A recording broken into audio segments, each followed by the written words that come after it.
Jacob, thanks so much for coming on the call today. Pleasure to have you on the Solved podcast. It's great to be here. Okay, let's get right into it. Tell us a little bit about your founding story. You're the CEO and founder of Marco Health. Walk us through it. Sure. Just as a little bit about the company that I run. So Marco Health develops therapeutic social robots to assist, basically bridge the gap between those seeking and those providing mental health care to make sure that no one's left alone for their mental health challenges. And kind of my story between how I got here. If there are two things that I've just have been consistent in my life, because I'm a person who very much likes change and new things, but two things that have always been constant are robotics and mental health. And robotics in a bit more of a professional sense, and mental health in a bit more of a personal sense. So I've had my own struggles with severe depression, anxiety, self-harm, and suicidal tendencies. That started in around high school, and I have family members and really close loved ones who also have struggled. And so personally, I always saw it as my goal as understanding firsthand what these people are going through to be there for them and want to make sure that, especially for, friends and family who I see are struggling and not getting care, that I can be someone there for them. But that kind of clashed with my professional ambitions. So I went to the College of New Jersey for undergraduate mechanical engineering and physics studies. And right out of my freshman year of college, I got a job, internship, which turned into a full-time job at a military robotics startup called GuardBot Inc., about 3 states away. And at first, it was cool because, it's a startup. They don't have a lot of people. I became the lead engineer, even though I was freshman out of college. But when I went back to the school for the semester, they expected me to keep doing things for this major U.S. Navy contract. And I agreed. I thought this is what I was supposed to be doing with my life. But as the project went on, and eventually I found out that its ultimate goal was to be not developing a reconnaissance tool or a safety tool, but actually a weapon. My view of what I was doing soured very quickly. And at the same time, like I said, I was working a full-time engineering job 3 states away from my full-time college, which I still had classes and other things going on for. And it just became so much going on that I couldn't be there for the people that I really cared about. And so I did a bit of soul searching about how can I apply my technical know-how into something I actually believe I want to make an impact on. And that's kind of where the first idea for this company came about. And it wasn't even supposed to be robotics, but it was just supposed to be mental health technology. But as we started talking to professionals and patients and individuals struggling with their mental health, turned out that a robot was actually a great way to go for that kind of care. And that's what led me to found Marco Health. Very interesting. Thanks for sharing that. Robotics support mental health. Are you a pioneer? Would you consider yourself a pioneer in the field? I don't like to use that word because I like to see it as, I see further standing on the shoulders of giants. We are one of the first to bring out a real physical robot. I can actually pull one of these guys up. Wow. Okay. We are the first to really bring this out, and especially in the area we're focusing, which is youth mental health. So teenagers, young adults, children struggling with depression, anxiety. There's not a lot of focus on that compared to some other areas. But, there are, so we're pioneering like the hard tech side, but in terms of virtual therapists and so forth, we've really been brought further by a huge trend and wave that's kind of been pushed out over the past couple years. So I maybe it's just my low self-esteem saying we're not pioneers, but I'm not a fan of using that term, but it is definitely unique. Got it. Would you tell us what the robot does? Sure. So Marco, the mental health assisting robot companion, is meant to for a client who's struggling with their mental health, it's to give them 24/7 access to someone to talk to. So Marco is very vocal and voice-based. So you can actually have conversations with the robot, and it personalizes it based on if you react better to, say, talking to a friend or talking to a therapist. It can change its language and style of conversation depending on what works for you, and then personalizes care through hundreds of different activities, again, all based on what you react better to. If you're someone who's more into meditations, it might route you towards mindfulness activities. If you're more into looking for something just to cheer you up, it has games and stories and so forth. But then it also has the more therapeutic activities as well, rooted in more hard psychology. For providers, it can also be used to expand your practice. So they can, for instance, review what a client is talking about outside of session, how they're doing in between sessions. And if you're on, say, like a school-based service or so forth, these can be loaned out without even seeing a provider. So that way they can figure out, if someone's not coming through my door, who really needs to be coming in. If there's a student who refuses to get help or doesn't know how to, but sees this, likes it, talks to it, and then there's something high risk that can get referred back to a licensed provider. Wow. So you have AI built into the robot, is it? Okay. Yes. How long did the project take you guys to take this live? So this started in late 2018 as just a very rudimentary prototype. My original founding partner, who is no longer with the company, he went on to pursue a great career in finance.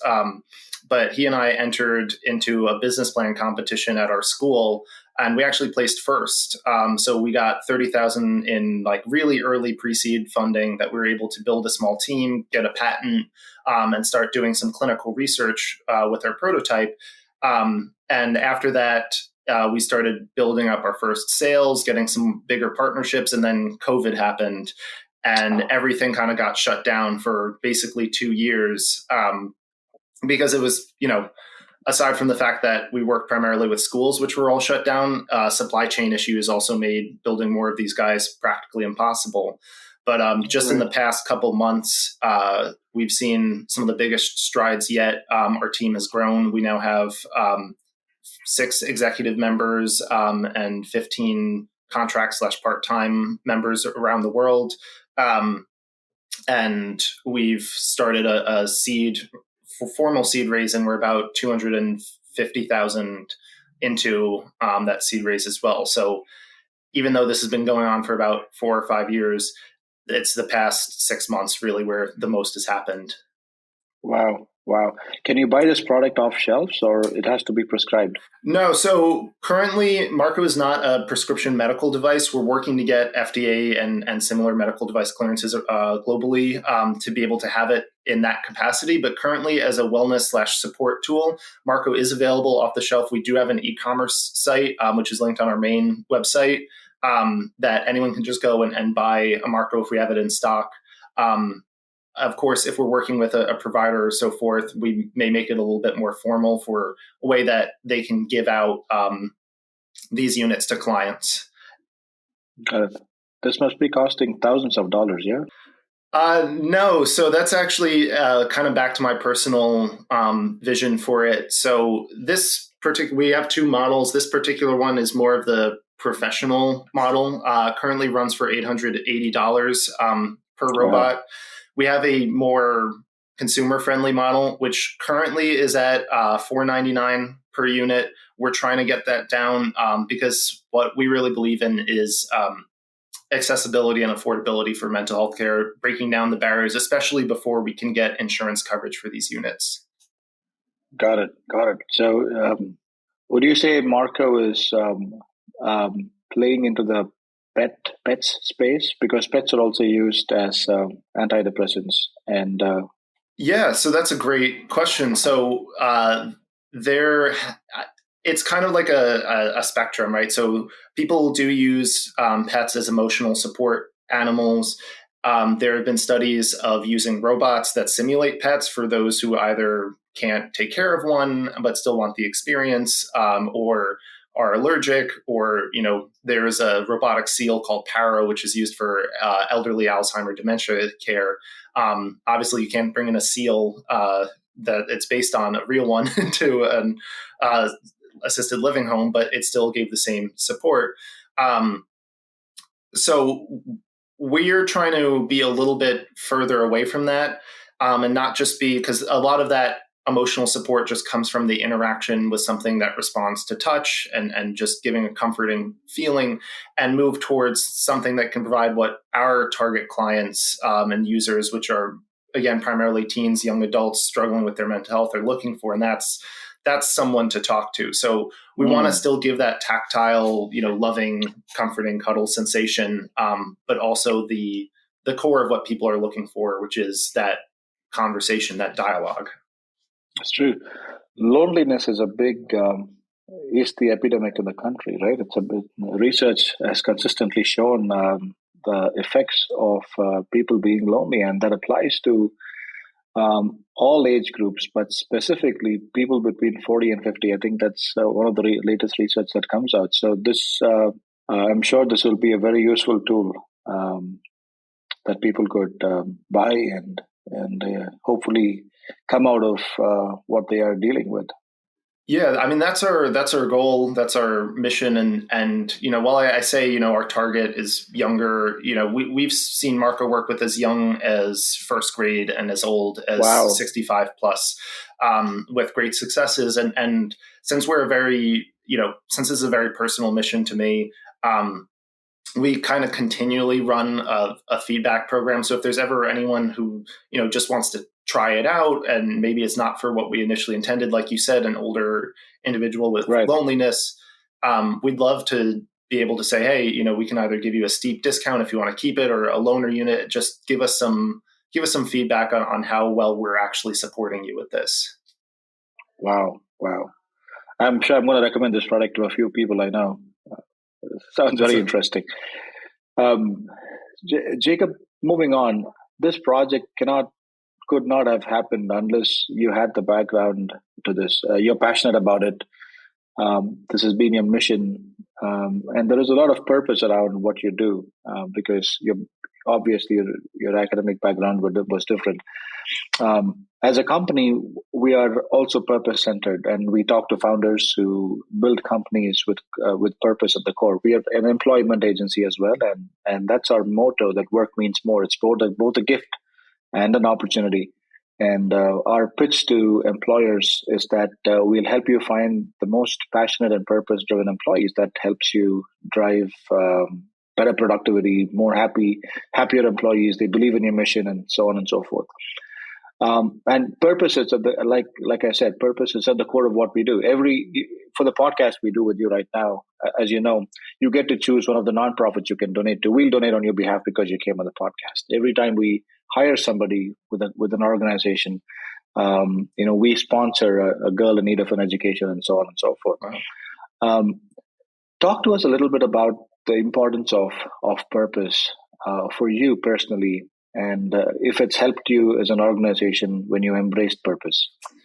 Yeah, so I'd say the whole focus of Marco Health is very purpose driven. I'd say my toughest moments as a founder, um, and I've seen quite a few in the past 4 years, but the toughest one always come around when I have to ask, what am I really doing? Is what I'm doing right now actually helping me accomplish anything but a business goal? Is it actually doing what I set out to do with this company? Am I actually going to help someone or reach that purpose? And so ultimately, my decisions on how we conduct our business are very purpose driven. And when we've hired employees or brought on partners, I want to see that they are, have a mission and have a purpose driven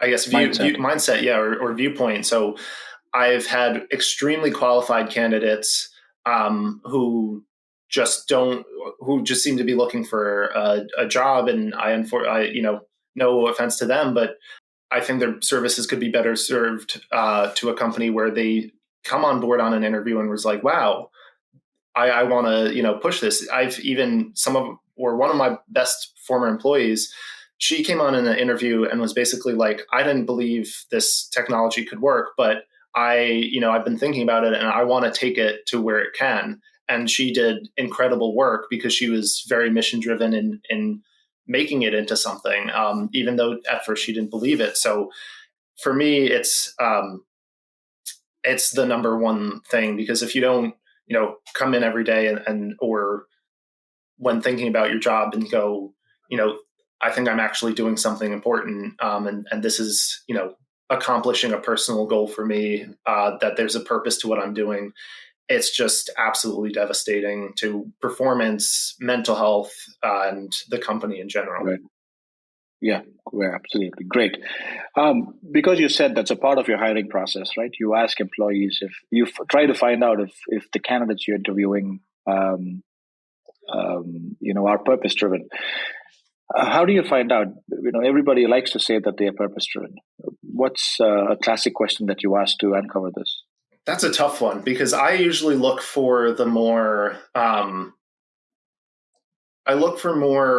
subtle, I guess,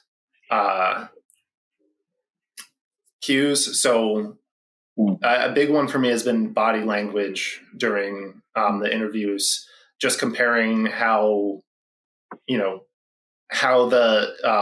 interviewee is positioning themselves as we're talking. But usually what I can tell is whether it was an former employee or current employee or partner, is if I say test, we could usually send out like an app version of the robot, just for people to test and play around with. And I asked them just to give honest opinions about, how they think what we're doing fits in with their vision of our company's mission. And depending on how strongly they kind of react to that before even, coming on to an interview with us, that's usually a good indicator of if they believe in it or not. Because if they come back and say, oh, well, and the product doesn't do X, Y, and Z, and X, Y, and Z have nothing to do with what our company focuses on, like, tracking movies you've watched or something like that, for instance, then I know they're not really matching our purpose. They just see it as maybe like another tech company or something that they want to apply for. But if they come back and say, it wasn't like, I see all of these challenges for, who you say you want to help, and this is how I think I can, change it, or what I think you should do. And I say, okay, it seems like you're mission focused, because you're thinking in terms of who's actually going to be using this and why they actually need to use it. Right. So that for me has been the biggest, I guess, screening tool we've had. That's very well articulated. Thanks for that. We are entering a job market that may slow down. It already has slowed down, and we already are seeing layoffs. What's your one tip to job seekers looking to make an entry to the job market or looking to move jobs? If you were hiring, what would be the kind of person you hire at this time? So the person I would hire is someone who is incredibly, I can take the past couple hires we had. We were at a fair that was unrelated to hiring, and I had a student come up to me, look at what we were doing, and say, can I have an internship? Just out of the blue. And I was like, send me a resume. And he had great qualifications. And I was like, why did you come up and ask? And he explained that as soon as he saw it, he was like, this is what I want to be working on. And your company is where I want to be working. So, I'm an introvert. It might not seem like it by how much I'm talking, but I have a really hard time putting myself out there. And, but so for anyone who's like that, if you're looking for a job, really just try and suppress any kind of shame or shame thoughts of just putting yourself out there and asking for what you want, because you're not going to get it every single time. But, your resume might land up on my desk where you say, hey, like, give me a job. And then I'd say, okay, because you impressed me so much. That's good advice. All right. One last question. Doing business in New Jersey, what can be done better? What is working? What's not? What are your thoughts on that? We've definitely found that just for a new startup, especially one that didn't came from a very technical background of founders and a clinical background of other founders, just being able to navigate a lot of New Jersey's, uh, I guess, online forms and online sites for setting up things like taxes and registering the business. Each step in and of itself was not terrible, but just knowing, I think I signed up for maybe 6 or 7 different services and or tax websites. I don't know, for just to be able to pay our payroll, and I wasn't sure which ones were actually needed because each one redirected me to a new place. It was a headache to navigate that, but again, like it's like once you actually find the right things, it's not that bad. So I think just a cleanup of how they're all Mm. connected would be great. And another thing, we have worked with state grants before. We actually had a wonderful grant from the New Jersey Economic Development Association called the NJ Ignite program, which got us several free months of our co-working space that we work out of, but it took a year and a half to for the paperwork to Wow. be finalized. When I think there's a window of, it was either 2 or 3 years of since starting your company to get it. So if it takes almost that time just for them to finalize the paperwork, that's a great grant. It's just, again, um, I wish there was a way that was a little bit simpler or sped up. Yeah. A year and a half is a light years in the startup world. Yeah. Time moves so fast here. Well, that's about the questions I had for you. Very thoughtful, insightful, and you gave us information about your founding story, which I'm pretty sure would be inspirational when people look to start businesses to ask the question, why am I doing this? Like you said, we're going to face a lot of very difficult times, and what's going to hold you together is why you started that in the first place. So thanks for sharing your story, Jacob. Appreciate your time, and look forward to staying in touch with you. Yeah. Thank you so much, Andrew. It's been great to be on.